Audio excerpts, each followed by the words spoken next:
প্রেমিক না মেনে নেওয়ার কারণে প্রেমিকের বাড়িতে এসে বিষ খেয়ে আত্মহত্যা করলেন প্রেমিকা। দর্শক বিস্তারিত জানার চেষ্টা করব তাদের মুখ থেকে। এই যে আপনি তো সেই প্রেমিক যার জন্য এই মহিলা আত্মহত্যা করেছে বিষ খেয়ে, কিন্তু কেন আপনি প্রেম করার আগে বুঝেন নাই যে ওনার বিয়ে হয়েছে, বাচ্চা আছে, এখন কেন মেনে নিতে পারছেন না? প্রেম করলে আমি বিয়ে করা লাগবো, এটা কোন নিয়মে আছে? কার প্রেম করছে ওর লগে? ওই আমার ফোন দিয়ে মোবাইলে কথা কইছে, আমিও কথা কইছি, দুজনে কথা বলছি, টাইম পাস করছে, এখানে আমার বিয়ে করা লাগবো? আর আমি তো নিজে চলবা পারি না, আমি চলে আমার বাপ মাও কয়ে আমি ওর বিয়ে করে খাওয়ামু কি? আর বিষ খাইছে কি? ওই আমার কয়ে বিষ খাইছে, আমার জানে বিষ খাইছে? হ্যাঁ, রিলেশন তো আপনার সাথে ছিল, রিলেশন থাকলে ওই বিষ খাওয়া লাগবে? আমি তো তাকে কইছি যে তুই বিষ খা।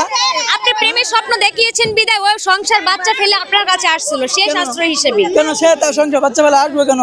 সে আমি প্রেম করতেই পারি, স্বাভাবিক। সেও প্রেম করছে, আমিও প্রেম করছি, প্রেম করলে বিষ খাওয়া লাগবো? আচ্ছা, বিষ খাওয়া লাগে আমার জানাইছিল, আমার বলছিল একবার আমি তোমার না পেলে বিষ খামু। এই সেই প্রেমিক যে নিজের স্বার্থের জন্য এতদিন কথা বলছে ভালো মন্দ, এখন স্বার্থ শেষ, এখন কিছু বলে নাই। তো দর্শক আমরা এখন চলে যাব প্রেমিকের মায়ের কাছে। তো আন্টি, এই যে আপনার বাড়িতে ঘটনাটা ঘটলো, আপনার ছেলে এতদিন রিলেশন করছে, এখন মেনে নিতে পারছেন, আপনার ছেলে প্রেমে টানের জন্য সবকিছু ফেলে আসছে এই তরুণী। ওর তো স্বামীর সংসার আছে, পোলাপান আছে, তার কেমন খারাপ মহিলা প্রেম ভালোবাসে মোবাইলে করতে পারে? প্রেম করলে কি আরে বিয়ে করা লাগবো? হ্যাঁ, তুমি বোঝো না, আর পোলার কি বিয়ে হয়েছে? আর পোলা তো নিজেই কামাই করতে পারে না, আমাদের ঘরে বয়ে বয়ে খাবে, মহিলা নিয়ে খাওয়াবো কি? আচ্ছা, আপনার পোলা তো জেনে শুনে প্রেম করছে ওনার সাথে, তাই না? তাহলে এখন কথা বলে প্রেম ভালোবাসা হয় না, কথা ফোনে সবাই কইতে পারে, আমরাও কই, তুমিও কও। শুধু মেয়ের দিকটা কেন দেখছেন? আপনার ছেলেকে তো শাসন করা উচিত, তাই না? সংসার ছেলের কি শাসন করবো? কি করছি? মেয়েদের দোষ। কইছি আমি তোমাদের সংসার আছে, স্বামী আছে, সন্তান আছে, তোমরা কেন দেবার একবার লোকে প্রেম প্রীতি ভালোবাসা করার লেগে? সেন দেখলে ভালো এরকম মাথা খাতে এরকম ঝাল বুঝবো, সমস্যা কি? আমাদের সমস্যা কি? আসলে কিছু কিছু গার্জিয়ানের জন্য এরকম সমস্যা হতেই পারে, হয়ে থাকে। এখন আমরা চলে যাব এই প্রেমিকার বোনের কাছে।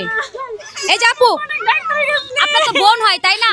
এই ঘটনা যে ঘটলো, এটা তো এক দুদিনের সম্পর্ক নয়, মনে হয় অনেকদিন যাবে। জানি না, আমি খালি ওর সাথে কথা বলতে দেখি আমার আপুর সাথে, আমি তেমন কিছু জানি না, আমার কিছু বলে না। ওকে এনে দাও। কাকে এনে দিবে? কাকে ভালোবাসেন আপনি? ওই যে খালি ওকে এনে দাও, ওই ভাইয়ের সাথে আমি কথা বলতে দেখছি, কিন্তু জানি না আমি ওদের বিষয়ে। যখন কথা বলতে দেখছেন তখন আপনি বুঝতে পারেন না যে একটা ছেলের সাথে একটা মেয়ে কেন কথা বলে? জানি না যে আমার বোন এভাবে বিষ খাইবো। এই যে আপনি কিছু বলবেন? ওকে এনে দাও, কি ছাড়া বাঁচবো না। এখন বিষ খেয়ে ওনার হুশ এসেছে, আগে কখনো হুশ আসে নাই যে স্বামী সংসার সব ফেলে দিয়ে আমি এই কাজটা না করি। তো আমরা এখন প্রতিবেশীর কাছে চলে যাবো, ওনাদের মুখ থেকে কিছু শুনবো। এই যে আঙ্কেল, একটু সামনে আসেন, কথা বলি। এই যে আপনাদের এলাকায় এরকম একটা ঘটনা ঘটলো, সে বিষয়ে আপনি কিছু বলবেন? কোন মতামত জানান? আমি তো মতামত কি বলবো বলেন, যে অবস্থা শুনতেছি এগুলা খুব খারাপ জিনিসটা। মেয়েরা ঘরে থেকে যে নাকি এক স্বামী থেকে আরেক ছেলের সাথে আহে, এই মেয়ে মরে যাওয়া অনেক ভালো, নাহলে এইভাবে এরকম ঘটনা যদি ঘটে থাকে আরো 10 জন আরো খারাপ হবে। আচ্ছা, 10 জন খারাপ হবো, 10টা মেয়ে খারাপ হবে, এই ধরনের দুর্ঘটনা ঘটায়। আরে কাতে কোনোদিন তালি বাজা না, ওই পোলারও দোষ আছে। এই আপনি কথা কই না, এই মেয়ে মারা গেলে আপনি ভাবতে হেলে কি করেন? এই মেয়ে একাতে তালি বাজা না, অবশ্যই ছেলেরও দোষ আছে। উভয়ের যেটা দোষ এটা তদন্ত করে এটা বার করেন। যদি মেয়ের কিছু হয় এগুলো একটারও ছাড়ব না, আমরা থানা এখন থানা যাবো, থানা দ্বারা এটা ব্যবস্থা করবো। সেটা অবশ্যই, পাপ কখনো বাপকে ছাড়ে না, যেটা আমরা ভিডিওর মধ্যে দেখতে পেলাম। এই মেয়েটা মহৎ একটা ভুল কাজ করেছে, অনেক ভুল একটা কাজ করেছে। স্বামী সন্তান রেখে সে একটা অবিবাহিত ছেলের ঘরে এসে বসেছিল, ভেবেছিল তাকে বিয়ে করবে, কিন্তু স্বপ্ন পূরণ হলো না। স্বপ্নের জায়গায় নিজের জীবনটা শেষ দিতে হচ্ছে।